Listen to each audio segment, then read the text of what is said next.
Left over rice வச்சு நல்ல மணக்க வெண்பொங்கல் ரொம்ப ஈஸியா டேஸ்டியா எப்படி செய்யறதை பார்க்கலாம். ஒரு குக்கர்ல நம்ம எடுத்து வச்சிருக்கிற லெஃப்ட் ஓவர் ரைஸ் இதுல சேர்த்துக்கலாம். இப்போ இதுல இந்த சாதம் நல்லா முழுகிற அளவுக்கு தண்ணி சேர்த்துக்கலாம். இதுக்கு ப்ரொபோர்ஷன் எதுவும் கிடையாது.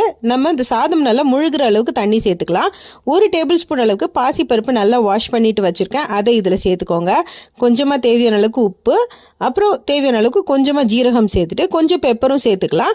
பொடியா கட் பண்ணி வச்சிருக்கிற இஞ்சி இது 1 டீஸ்பூன் அளவுக்கு சேர்த்துருக்கேன். சேர்த்துட்டு கொஞ்சமா பெருங்காய பொடியும் சேர்த்துட்டு இதெல்லாம் நல்லா மிக்ஸ் பண்ணிட்டு குக்கர் மூடி போட்டு கரெக்டா ஒரு 3 விசில் விட்டு நல்லா எடுத்துக்கலாம். இப்போ நல்லா வெந்ததுக்கு அப்புறமா ஸ்லோவா குக்கரை ஓபன் பண்ணி பார்க்கலாம். நல்லா இந்த சாதம் இன்னும் நல்லா குக் ஆகி நல்லா குழஞ்சி இருக்கும். இது ஏற்கனவே வெந்த சாதம் அப்படின்றதுனால இன்னுமே ரைட் கன்சிஸ்டன்சில இருக்கும். கடைசியா கொஞ்சமா நெய்யில முந்திரி பருப்பு அப்புறம் கருவேப்பிலை எல்லாம் நல்லா தாளிச்சுட்டு கொட்டி நல்லா மிக்ஸ் பண்ணி எடுத்தோம் அப்படின்னா நல்ல டேஸ்டியான வெண்பொங்கல் சூப்பர்பா ரெடி ஆயிடுச்சு.